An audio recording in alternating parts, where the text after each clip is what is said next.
ఇవే జీవన తరంగాలు, ఇవే ఇవే జీవన తరంగాలు, జీవన తరంగాలు. చూడు ఆదర్శ్, న్యూసెన్స్ చేయకుండా ఇక్కడి నుంచి వెళ్ళిపో. నీకు కట్టాల్సిన ఈఎంఐ రేపు తీసుకొచ్చిస్తాను.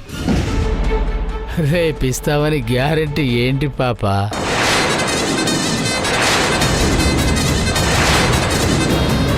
గ్యారెంటీ ఏంటి పాప? రేయ్ చెప్పు, గ్యారెంటీ ఏంటి పాప?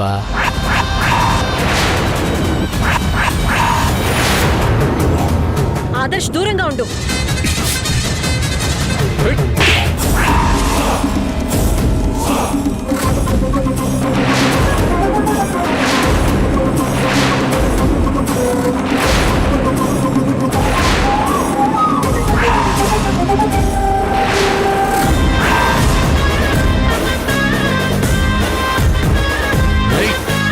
నన్నే కొడతావా? రేయ్, నువ్వు వార్నింగ్ ఇచ్చే ముందు, ఆడవాళ్ళ జోలికి వెళ్లే ముందు నీ ముందు వెనక ఎవరున్నారో చూసుకోవాలి. ఏంటో చూసేది?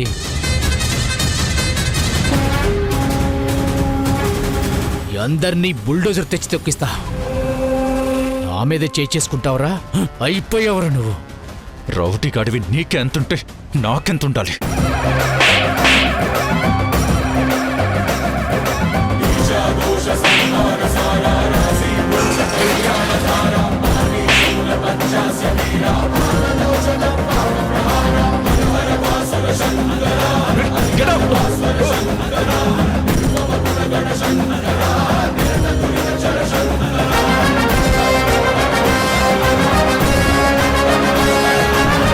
చాలా థ్యాంక్స్ అండి.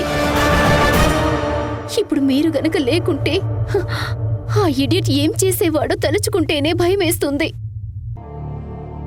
నీకేం భయం లేదమ్మా, నేనున్నాను. వాడు మళ్ళీ ఈ ఇంటి వైపు చూడ్డానికి భయపడతాడు.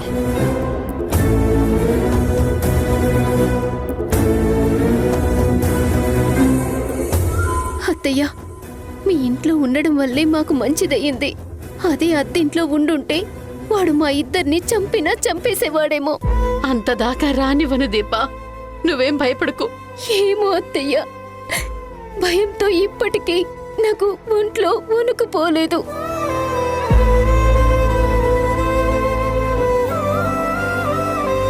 చూడ్రా, చూడు, నువ్వు చేసిన అప్పుల వల్ల ఇంట్లో వాళ్ళంతా ఎలా అల్లకల్లోలు అయిపోతున్నారు.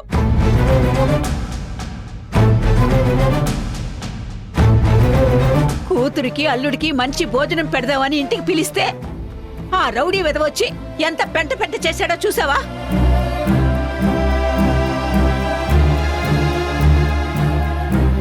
పోతే పోయిందిలేమ్మా, భోజనానిదే ఉంది. ఆదర్శ్ లాంటి వాళ్ళ నుంచి ఎప్పటికైనా థ్రెట్ ఉంటుంది. చాలా కేర్ఫుల్గా ఉండాలి మహేష్. వీలైనంత త్వరగా అప్పు క్లియర్ చేయడానికి ట్రై చేయండి. జాగ్రత్త.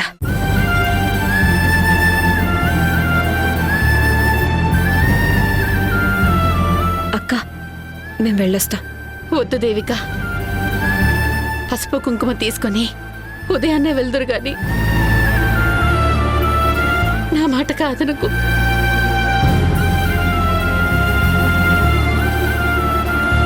అవును పిన్ని, ఉండిపోండి. దేవిక, నీకోసం చీర తెచ్చానమ్మా. నువ్వు కట్టుకుని వెళితే నా మనసు ఆనందపడుతుంది. కాదనకు తల్లి.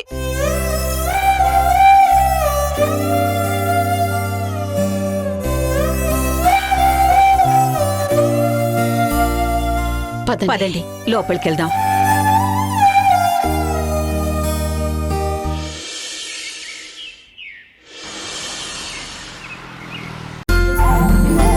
కీర్తి, త్వరగా రావాలి. అలాగే అమ్మమ్మా. అన్ని తెచ్చావా? షర్ట్ తేవడానికి వెళ్ళిన నాన్న ఇంకా రాలేదు. అమ్మమ్మేమో రాహుకాలం వచ్చేస్తుందంటుంది. తొందరగా రా నాన్న. దేవికి రాగానే బొట్టు పూలు పెడదాం. అదిగో దేవికి వచ్చేసింది. హాయ్.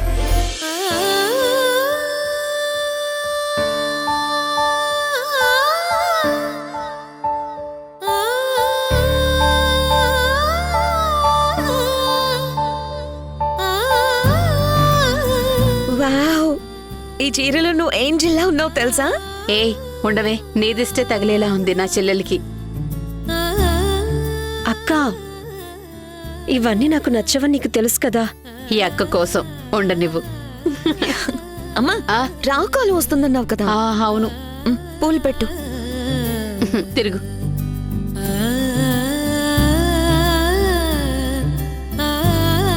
బొట్టు పెట్టమ్మా.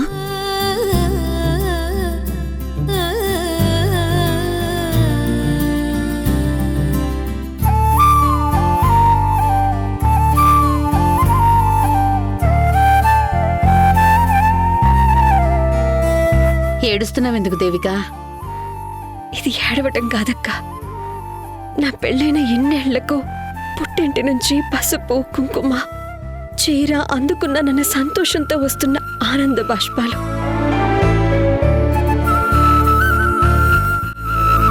మనకి కోట్ల ఆస్తి ఉన్నా సరే అవి పుట్టింటి వాళ్ళు పెట్టే చీరకు సమానం కావన్న మాటలో ఉన్న అర్థం ఏంటో నాకు ఇప్పుడు తెలిసిందక్క.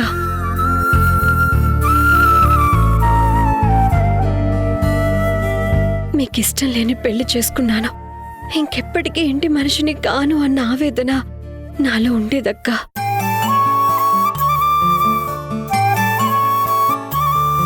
కానీ ఈ చీర పెట్టి ఎన్ని గొడవలు జరిగినా ఎన్ని అవాంతరాలు వచ్చినా సరే నేను ఈ ఇంటి మనిషిని, మీ మనిషిని అని చెప్పారు.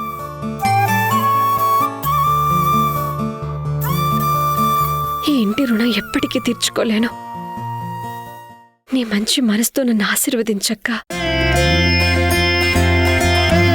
భార్యాభర్తలిద్దరూ పిల్లా పాపలతో నిండు నూరేళ్లు సంతోషంగా ఉండండి. లే. థ్యాంక్స్ అక్క.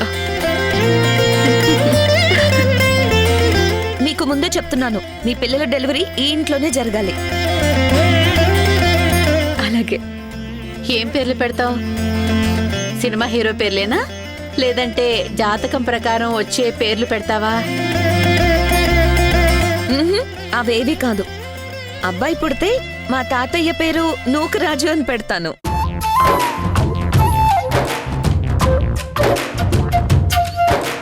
అమ్మాయి పుడితే మా అమ్మమ్మ పేరు శాంతమ్మ అని పెడతాను. సరే, నీ ఇష్టం, నేను కాదన్ను. సరదా కన్నానులే. వాళ్ళ జాతకాల ప్రకారం వచ్చే పేర్లే పెడతాను. ఏమంటావమ్మా? అవును, లేదంటే ఓల్డ్ పేర్లు పెట్టారేంటి అని మీ తమ్ముడు చెల్లెలు గొడవకొస్తారు. అక్క, కీర్తి పెళ్లి చేసే బాధ్యత మాత్రం నాదే. ఈ విషయంలో మాత్రం మీరు అడ్డు చెప్తే నేను ఊరుకోను.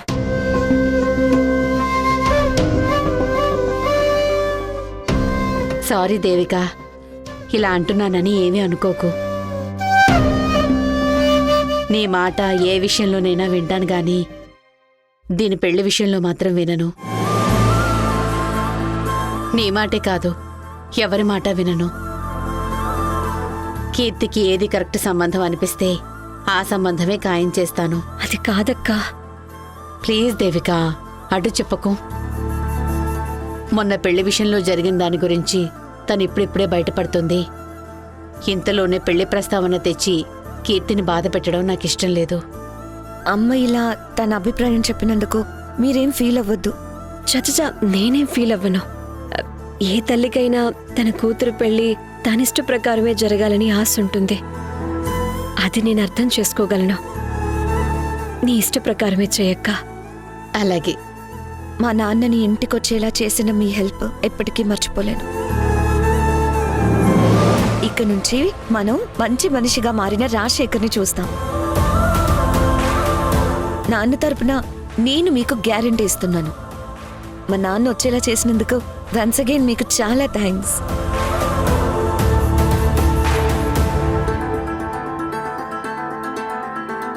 నీకు సంతోషంగానే ఉందిరా, కానీ అక్కకి మాత్రం బావగారు రావటం ఇంకా ఇష్టం లేనట్టే ఉంది.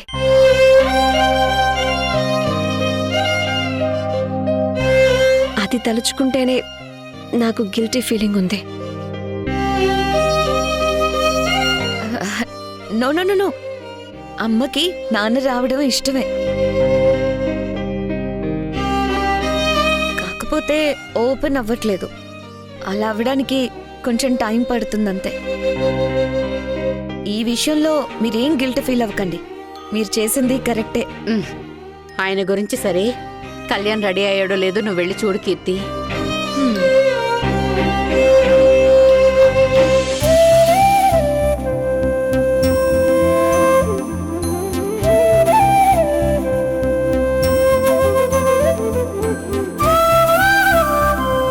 తర్వాత చేస్తాను. చేతిలో ఒక కవర్ ఏంటి? నీకు చెప్పాల్సిన అవసరం లేదు. అంటే నాకేదో డౌట్గా ఉంది. ఆ డౌట్ పోవాలంటే కవర్లో ఉన్నదేంటో నాకు చూపించాల్సిందే. ఇదిగో పక్కకు తప్పుకో, విసిగించుకో. ఇటువు. ఏయ్, అలా దౌర్జన్యంగా లాక్కుంటావేంటి? ఇదిగో చెప్తున్నాను, నువ్వు బాక్స్ ఓపెన్ చేయక చెప్తున్నాను.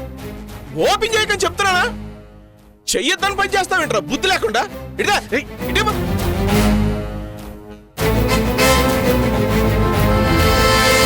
ఇంత కాస్ట్లీ బ్రాండెడ్ సెట్టా నీకెక్కడిది? ఇంత డబ్బు నీకెక్కడిది? ఆ డీటెయిల్స్ నీకెందుకు? ఇదిగో ముందు ఆ షర్ట్ కవర్లో పెట్టివు. ముందు నీకు అంత డబ్బు ఎక్కడి నుంచి వచ్చిందో అది చెప్పు. నీకు అనవసరం. ముందు ఆ షర్ట్ చెప్పు. ఎక్కడి నుంచో వచ్చేయలే. అదే ఎక్కడి నుంచి? ఆకాశం నుంచి ఊడిపడ్డాయా? ఇదిగో ఆ విషయాలన్నీ తర్వాత మాట్లాడుకుందాం. ముందు ఆ షర్ట్ ఇటివ్వు. అడిగిన దానికి ఆన్సర్ చెప్పకపోతే నేను ఇవ్వను. చెప్పు, ఈ షర్ట్ ఎలా వచ్చింది? రాత్రి నీ వల్ల ఆదర్శగాడు ఏం మర్యాద చేశాడో అందరికీ తెలిసిపోయింది. ఇంటికి గెస్టులుగా వచ్చిన మీ పిన్ని బాబాయ్ ముందు ఇంటి పరువు మొత్తం గంగలో కలిసిపోయింది. వాళ్ళు కనీసం రాత్రి భోజనం కూడా చేయలేదు. అరే, కొంతలో కొంత పోయిన పరువుని వెనక్కి తీసుకురావాలని, మీ పిన్ని బాబాయికి కొత్త బట్టలు పెట్టాలని ఇంట్లో వాళ్ళు అనుకున్నారు. అందులో భాగంగానే కళ్యాణ్ కోసం ఈ షర్ట్ తీసుకొచ్చాను.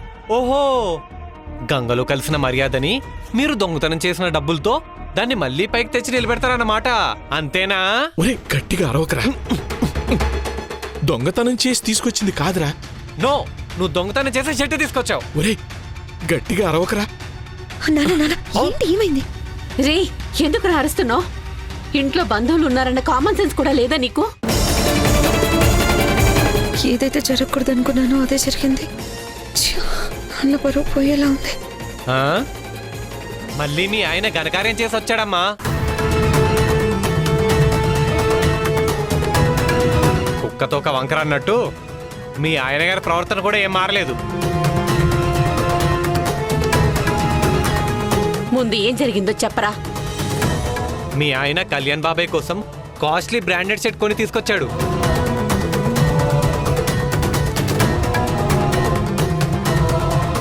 అంత డబ్బు ఎక్కడి నుంచి వచ్చిందంటే మాత్రం చెప్పట్లేదు.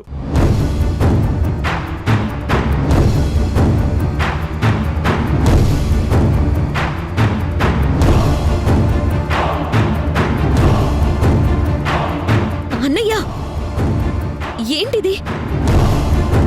లేదు ధరణి, నేను దొంగతనం చేయలేదు. నువ్వు ఏ రోజు నిజం చెప్పావని ఈ మాటలు నమ్మడానికి? అమ్మా, ముందు ఇంట్లో ఏమైనా కాస్ట్లీ వస్తువులు పోయాయేమో వెళ్ళి చెక్ చేయి.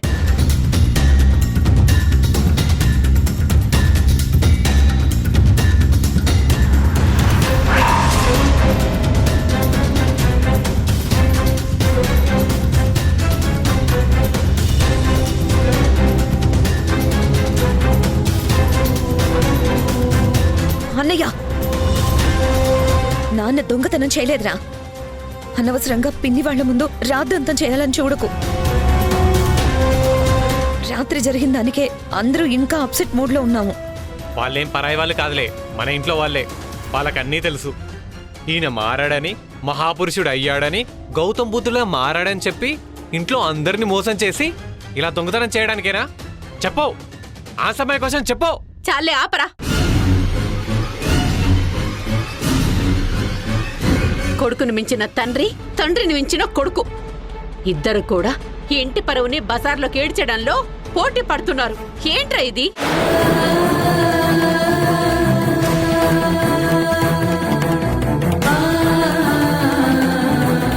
ధరణి, ప్రమాణం పూర్తిగా చెప్తున్నాను, నేనే తప్పు చేయలేదు. నా మీదొట్టు. అయ్యా బాబు చాలు, మీరెలాంటి వారో మరొకసారి రుజువు చేశారు. అమ్మా నువ్వు ఆగు. ఆయన్ని వెనకేసుకొని రావాలని చూడకు.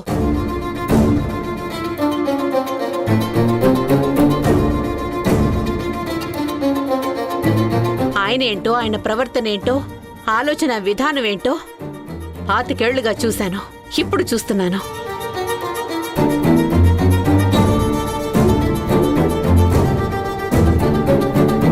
గతంలో చేసిన తప్పుల్ని సరిదిద్దుకోవాలనే ప్రయత్నం చేస్తున్నాను ధరణి.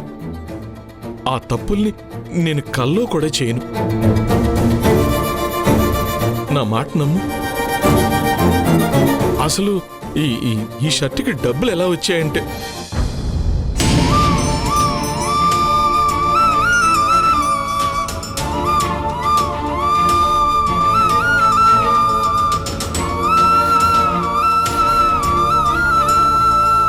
చెప్పు. ఆ డబ్బులు కొట్టేయకుండా ఎక్కడ కష్టపడి పనిచేస్తే అంత డబ్బు ఇస్తారో చెప్పు, విని తరిస్తాం.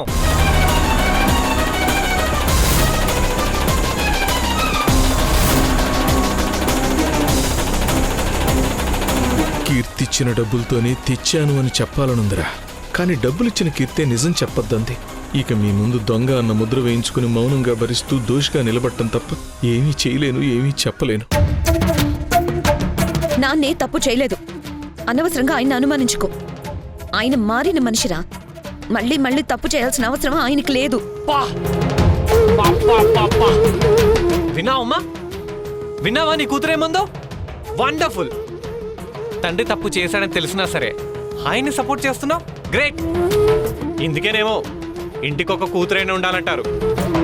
తప్పుల్ని ఎంకరేజ్ చేసే నీలాంటి కూతుర్లున్న ఏ తండ్రైనా చాలా లక్కీ కీర్తి, చాలా చాలా లక్కీ. Stop it Mahesh.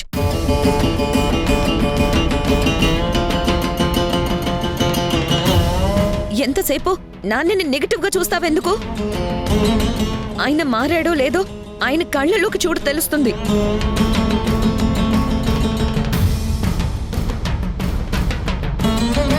నువ్వు కూడా ఆయన కొడుకువే కదా, ఆ మాత్రం ఆయన అర్థం చేసుకోలేవా? నాన్న మనసేంటో తెలుసుకోలేవా? ఏ నాన్న పెద్దరికం నిలబెట్టుకోవడం కోసం కష్టపడి వచ్చిన డబ్బుతో షర్ట్ తీసుకొచ్చునుంటాడు. అలా ఎందుకనుకో. Be positive Mahesh.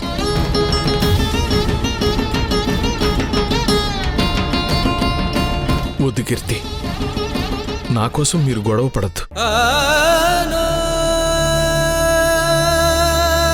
రక్తం పంచుకొని పుట్టిన బిడ్డే నన్ను నమ్మడం లేదు. బహుశా నా రాతలోనే దొంగ అనే రాత రాసుందేమో.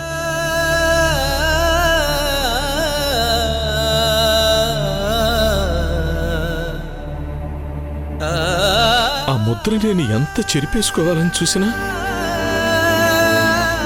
అది చెరిగిపోవటం లేదు.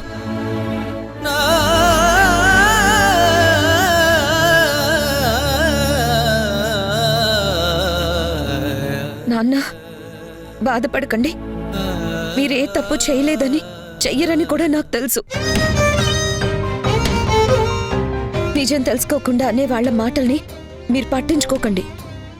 ఇలా అడ్డుపడి నా నోరు మూయిస్తే ఆయన చేసిన పని రైట్ అయిపోతుందా? ఇలా చేయడానికిరా మన ఇంటికి వచ్చింది. మాటలు మర్యాదగా రానివ్వు మహేష్. ఎన్నిసార్లు చెప్పినా మళ్ళీ అలాగే మాట్లాడతావేంటి? కన్ని తండ్రిని రెస్పెక్ట్ లేకుండా మాట్లాడతావేంటి? అసలు నువ్వు చదువుకున్న మూర్ఖుడివి. ఈ రోజుల్లో విలువలు కలిగిన మనిషి కన్నా విలువైనవి కలిగున్న మనుషులకే విలువ ఎక్కువ.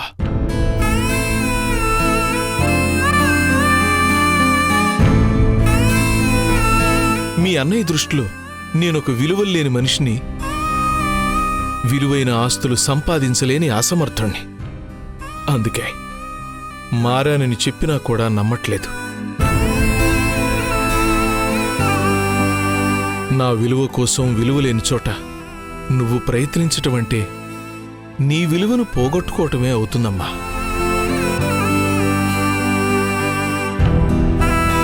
నిజమేంటో మనిద్దరికీ తెలుసు. వాదించుకో, వదిలే. ఏదో పయనం ఏదో తీరం నిరంతరం గమనం ఏదో వయనం ఏదో గమ్యం ఇదేగా జీవితం ఆటుపోటు తప్పవులే అలజడి మనసు ఒప్పదులే అయినా పరుగులు ఆగవులే ఏదో తీరం చేరునులే కడలి బతుకు సుడులు తరచు పడవ ప్రయాణం కడవరకు ఇవే ఇవే జీవన తరంగాలు ఇవే ఇవే జీవన తరంగాలు జీవన తరంగాలు జీవన తరంగాలు తననానా తనానా తానానా. అదే షర్ట్ తీసుకురావడం లేట్ అయిందని అన్నయ్య నాన్న మీద కోప్పడుతున్నాడు. నేను పర్వాలేదులే అని సర్ది చెప్తున్నానంతే. నాన్న మీకోసమే షర్ట్ తీసుకొచ్చాడు, తీసుకోండి. నేనంతా విన్నాను కీర్తి.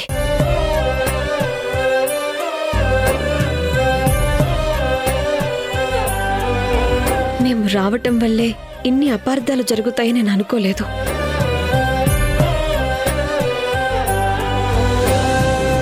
కరెక్ట్ దేవిక, మన ఇంట్లో మనం ఉండిపోయినా ఇక్కడ ప్రశాంతంగా ఉండేదేమో. అలా ఏం లేదు. అన్నయ్య ఆవేశంలో మా నాన్నని అర్థం చేసుకోకుండా కామెంట్ చేశాడు తప్ప మా నాన్న ఎలాంటి తప్పు చేయలేదు.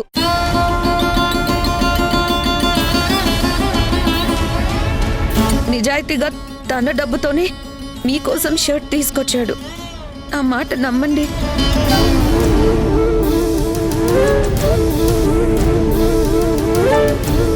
బాధపడక కీర్తి, అన్నయ్య గారు మారిన మనిషిని నేను పూర్తిగా నమ్మాను. ఎందుకంటే మారిన మనిషి ఎలా ఉంటాడో నాకు తెలుసు కాబట్టి.